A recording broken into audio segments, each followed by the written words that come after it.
दोस्तों नमस्कार। स्वागत है आपका हमारे इस यूट्यूब मंच पर। दोस्तों, ये किसी की समझ में नहीं आया कि नरेंद्र मोदी और अमित शाह की जोड़ी ने या सिर्फ नरेंद्र मोदी ने ऐसा फैसला लिया कि नितिन नवीन भारतीय जनता पार्टी के राष्ट्रीय कार्यकारी अध्यक्ष होंगे और अब लगभग तय है कि वही आने वाले वक्त में राष्ट्रीय अध्यक्ष भी होंगे, जेपी नड्डा की जगह भी लेंगे। आखिर ये फैसला किसका था? और अब जो भारतीय जनता पार्टी के अंतःपुर से खबरें मिल रही है, जो खबरें छन कर बाहर आ रही है, जो संघ परिवार के लोगों की तरफ से फीडबैक दिया जा रहा है, उससे यह साफ हो चला है कि क्या अमित शाह को भी नहीं बताया गया था? क्या यह फैसला नरेंद्र मोदी ने सिर्फ और सिर्फ अकेले ले लिया? और किस तरह से नितिन नवीन को अध्यक्ष बनाने का, कार्यकारी अध्यक्ष बनाने का फैसला हुआ, एक कहानी बड़ी दिलचस्प होती जा रही है। और इस कहानी के किरदार, इस कहानी के कथानायक, पटकथा लेखक, जो भी आप समझे, कौन है और किनके सहयोग से यह पूरा खेल रचा गया और कैसे अमित शाह को अंतिम दौर में जानकारी मिलने की बात आ रही है, यह पूरा का पूरा भारतीय जनता पार्टी के अंतःपुर का पूरा खेल बड़ा ही दिलचस्प है। क्या मोदी शाह के बीच अब पहले वाली बात नहीं रही?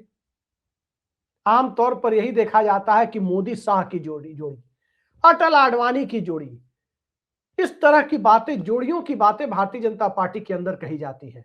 लेकिन अब जब नरेंद्र मोदी 75 बसंत देख चुके हैं, अब जब भारतीय जनता पार्टी में भविष्य के उत्तराधिकार की बातें तेज हो रही है, इस वक्त अपनी सत्ता बचाने के लिए क्या अपना आदमी पार्टी का कार्यकारी अध्यक्ष और फिर अध्यक्ष हो, इसको लेकर मोदी और शाह के बीच रस्साकसी तो नहीं चल रही थी? कई सारे सवाल हैं जिन सवालों को अब भी अनसुलझा ही माना जा रहा है।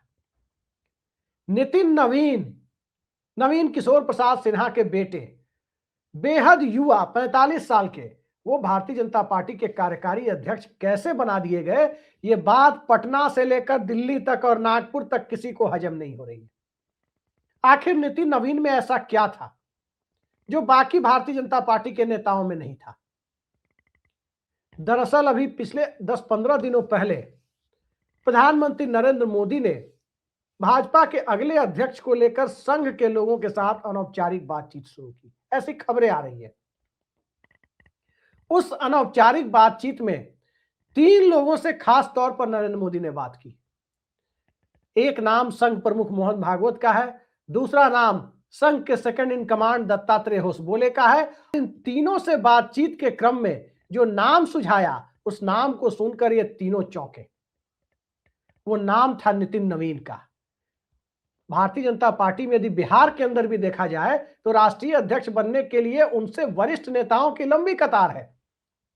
रविशंकर प्रसाद से लेकर राजीव प्रताप रूडी तक कई सारे ऐसे नाम हैं जो भारतीय जनता पार्टी के राष्ट्रीय अध्यक्ष के लिए नितिन नवीन से ज्यादा बड़ा चेहरा हो सकते थे।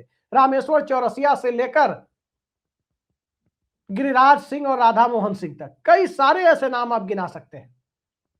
पूर्व विधानसभा अध्यक्ष नंद किशोर यादव का भी नाम एक ले सकते हैं। अगर बिहार से ही अध्यक्ष बनाना था, बिहार का व्यक्ति ही भाजपा का राष्ट्रीय अध्यक्ष होता, तो नितिन नवीन तो कहीं नहीं टिकते थे।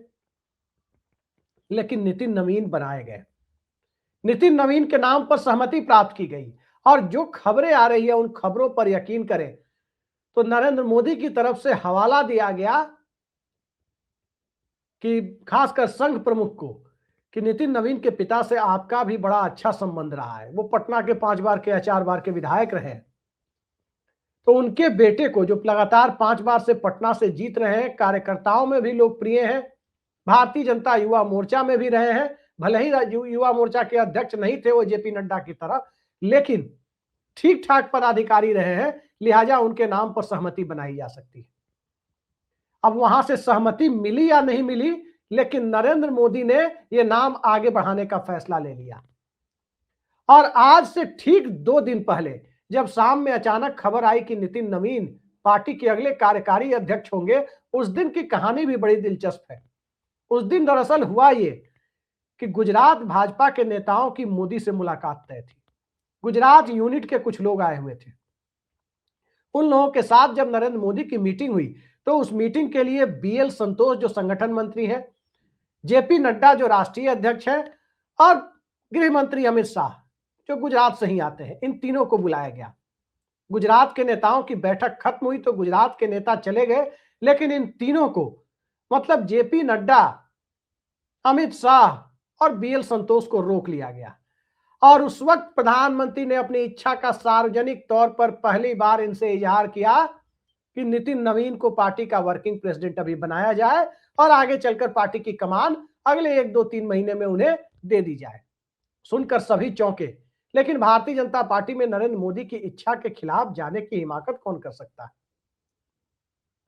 लिहाजा आनंद फानंद में पार्टी के राष्ट्रीय महासचिव अरुण सिंह को चिट्ठी निकालने के लिए कहा गया और वो चिट्ठी निकली कि नितिन नवीन ही पार्टी के राष्ट्रीय कार्यकारी अध्यक्ष होंगे। तत्काल प्रभाव से उनकी नियुक्ति की जाती है और जब उनकी चिट्ठी निकालने का फैसला हुआ उसके ठीक पहले नितिन नवीन पटना के कार्यक्रम में व्यस्त थे और उस कार्यक्रम के दरमियान ही उन्हें फोन आया और वो कार्यक्रम छोड़कर बीच से निकल गए। जिस प्रकार के भाव नितिन नवीन को कार्यकारी अध्यक्ष बनाए जाने के बाद पटना से लेकर दिल्ली तक कई दूसरे राज्यों तक देखे गए, उससे सहज ही अंदाजा लगाया जा सकता है कि विपक्ष की और मीडिया की बात तो छोड़ दीजिए, भाजपा के अंदर भी लोगों को इस बात पर भरोसा नहीं हो रहा था कि आखिर नितिन नवीन कैसे हो सकते हैं। ना तो वो जातीय समीकरण में फिट है, वो कायस्थ समाज से आते हैं जिनकी बेहद कम जनसंख्या है, और वैसे भी वो समुदाय राष्ट्रीय अध्यक्ष कोई बने ना बने भारतीय जनता पार्टी के साथ पूरी तरह से समर्पित माना जाता है। लिहाजा बीजेपी के अंदर कुछ ऐड ऑन करने की स्थिति नहीं है। नितिन नवीन को बनाने से दूसरा प्रमुख राजनीतिक खतरा जो बिहार जैसे राज्य में दिखाई देता है कि पिछड़े वर्ग तो बिदकेंगे ही, संख्या बल में अपने आप को मजबूत माने जाने वाले समुदाय मसलन राजपूत, भूमिहार और ब्राह्मण जो अपर कास्ट माने जाते हैं, उनके अंदर भी इस बात की कुंठा होगी, उनके अंदर भी इस बात की परिस्थितियां पैदा होगी कि नितिन नवीन को अध्यक्ष बनाया गया, लेकिन जो तबका बूथ पर लड़ता है, गांव गांव में जाकर बूथ मैनेजमेंट करता है, उसे क्यों नहीं बनाया, उस तबके से क्यों नहीं बनाया गया। मतलब पूरा का पूरा सामाजिक समीकरण बिखरता हुआ नजर आ रहा है नितिन नवीन के बनने के बाद। लेकिन नितिन नवीन ही क्यों, दो और महत्वपूर्ण पहलू है जिनकी चर्चा जरूरी हो जाती है। एक तो चंद्रचूड़ साहब का संविधान पीठ के अध्यक्ष के तौर पर जो जजमेंट है महाराष्ट्र मामले में कि संसदीय दल और विधायक दल का विप यानी मुख्य सचेतक वही होगा जो पार्टी आला कमान तय करेगा, और विप एकमात्र ऐसा टूल होता है जिसके माध्यम से पार्टी अपने संसदीय दल या विधायक दल को कंट्रोल करती है। फ्लोर लीडर के पास ये राइट नहीं रहा, ये अधिकार नहीं रहा कि अब वो विप की नियुक्ति कर सके। संसद में फ्लोर लीडर लोकसभा में नरेंद्र मोदी है भारतीय जनता पार्टी की तरफ से, लेकिन विप अपॉइंट करने का अधिकार उनके पास नहीं, अब वो संवैधानिक अधिकार पार्टी के आला कमान यानी जेपी नड्डा के पास है। कुछ दिनों बाद ये अधिकार नितिन नवीन के पास होगा। विप के माध्यम से ही संसदीय दल में अब बहुमत या बहुमत की परिस्थितियां तय होनी है। करिश्माई नेता नरेंद्र मोदी या कोई भी व्यक्ति किसी पार्टी में है या नहीं, ये विप के माध्यम से ही तय होना है, क्योंकि एक बार अगर संघ के इशारे पर ही विप आ गया, विप को कह दिया गया कि बैठक बुलाइए और नया नेता चुनिए, तो फिर नेता का कोई मतलब नहीं रह जाता, क्योंकि नेता के कंट्रोल में विप होता नहीं है। और जब विप की बात आ गई तो उसमें स्वाभाविक है कि जेपी नड्डा का उत्तराधिकार ढूंढते ढूंढते कई सारे नाम चलते चलाते यहां तक ये नौबत आ गई कि अब नया चेहरा और नया नाम आएगा। नए चेहरे और नए नाम की तलाश में आपने कई नाम सुने, केशव प्रसाद मौर्य, धर्मेंद्र प्रधान, और इन दोनों के अलावा एक तीसरा नाम भी आपने सुना, भूपेंद्र यादव। इसके अलावा बीएल संतोष का नाम भी सुना, तो कर्नाटक से प्रहलाद जोशी का नाम भी सुना, विनोद तावड़े का नाम भी सुना, लेकिन इन सबको एक झटके में किनारे कर दिया गया। कारण क्या था? टीम अमित शाह का हिस्सा होना, क्योंकि ये लोग मोदी की टीम के हिस्सा कम, अमित शाह की टीम का हिस्सा ज्यादा माने जा रहे थे। और दूसरा, अमित शाह की टीम को झटका भी देना था। सम्राट चौधरी, नित्यानंद राय अमित शाह की टीम है, केशव प्रसाद मौर्य अमित शाह की टीम है, इसके अलावा आप देखें तो विनोद तावड़े अमित शाह की टीम है। कर्नाटक में जो टीम बनाई जा रही है वो अमित शाह की टीम है। जो पर्ची वाले ज्यादातर मुख्यमंत्री टीम अमित शाह का हिस्सा है। ऐसे में नरेंद्र मोदी को अपना आदमी कहीं ना कहीं तो चाहिए था, अपनी कुर्सी को सलामत रखने के लिए, भाजपा के अंदर अपनी बादशाहत को अक्षुण्ण बनाए रखने के लिए। लेकिन वो चेहरा जब चाहिए था तो उस चेहरे के तौर पर ढूंढते ढूंढते 1.5 साल की कवायद के बाद नितिन नवीन निकलकर सामने आए।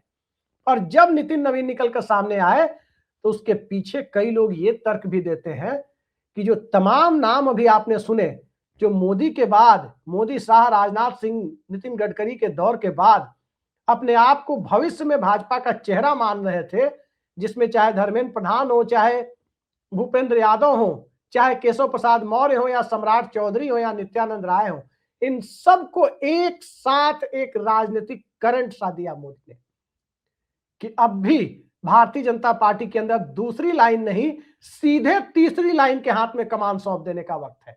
और जब सीधे एक जनरेशन को, यानी मोदी के ठीक बाद वाले जनरेशन को बाईपास करके उसके बाद वाले जनरेशन को जब कमान सौंप दी गई, तो मुस्कुराता हुआ चेहरा अमित शाह नितिन नवीन को राष्ट्रीय अध्यक्ष के तौर पर, कार्यकारी अध्यक्ष के तौर पर ताजपोशी करा रहे हैं मुस्कुराते हुए। वो मुस्कुराहट कितनी असली है या कितनी बनावटी है, इसका अंदाजा अब लगाया जा सकता है कि अंततः पार्टी की कमान किसके हाथ में होगी। और इस कार्यकाल में कम से कम 2029 तक भावी नेतृत्व का सवाल दबा रहे, इस सोच को ध्यान में रखकर टीम अमित शाह में से किसी को नहीं बनाकर बिल्कुल नया चेहरा अगर नितिन नवीन का लेकर प्रधानमंत्री आए हैं, तो उस दौर को भी याद करना जरूरी हो जाता है जब बिहार भाजपा में नीतीश कुमार के खौफ से, राजनीतिक खौफ से, नीतीश कुमार की नाराजगी झेलने की आशंका से नरेंद्र मोदी के पक्ष में कोई खुलकर खड़ा नहीं होता था, तो जो इक्के दुक्के चेहरे खड़े होते थे या पोस्टर बैनर लगवा देते थे, उनमें से नितिन नवीन भी थे। नितिन नवीन को उस वफादारी का इनाम भी देना था। बिहार सरकार में मंत्री बनाकर वो इनाम जितना दिया जा सकता था उससे ही वो खुश थे, लेकिन सरप्राइज भी देना था, इनाम भी देना था। दिल्ली की सत्ता का स्वाद चखने, नरेंद्र मोदी का उत्तराधिकार प्राप्त करने की होड़ में जो नेता, चाहे दिल्ली के हो या लखनऊ के हो या मुंबई के हो, महाराष्ट्र, यूपी, गुजरात, कहीं के हो, जो होड़ में लगे हुए थे, उस होड़ को भी कहीं ना कहीं एक आईना दिखाना था कि अब भी टाइगर जिंदा है। भारतीय जनता पार्टी के अंदर का टाइगर तो नरेंद्र मोदी को ही माना जाता है, लेकिन टाइगर ने क्या पार्टी के नेताओं के सामने मेमना लाकर रख दिया है। और उस मेमने की, मेमना मैं प्रतीकात्मक और व्यंग विनोद की भाषा में ही कह रहा हूं कि एक ऐसा राजनीतिक मेमना लाकर रख दिया है जिसको प्रोटेक्ट करने की पूरी जिम्मेदारी भी अब नरेंद्र मोदी की है। याद कीजिए, भाजपा के तमाम नेताओं का विरोध झेलकर बंगारू लक्ष्मण को अटल बिहारी वाजपेयी ने अध्यक्ष बनाया था। लाल कृष्ण आडवाणी से लेकर कोई इस निर्णय से खुश नहीं था, लेकिन उस वक्त कौन सा खेल चला गया, और क्या उसमें भाजपा के अंतःपुर की भी कोई भूमिका थी कि कैमरे पर कैश कांड होता है और बंगारू लक्ष्मण का पॉलिटिकल करियर खत्म हो गया। इस बार भी अटल बिहारी वाजपेयी तो उस राजनीतिक चाल को नहीं समझ पाए, लेकिन क्या उस राजनीतिक चाल को नरेंद्र मोदी समझ रहे हैं? आने वाला वक्त बताएगा। और देखते जाइए, बीजेपी की सियासत में अभी और भी कई सारे उथल पुथल और हलचल आपको देखने को मिलेंगे। फिलहाल के लिए इतना ही। नमस्कार।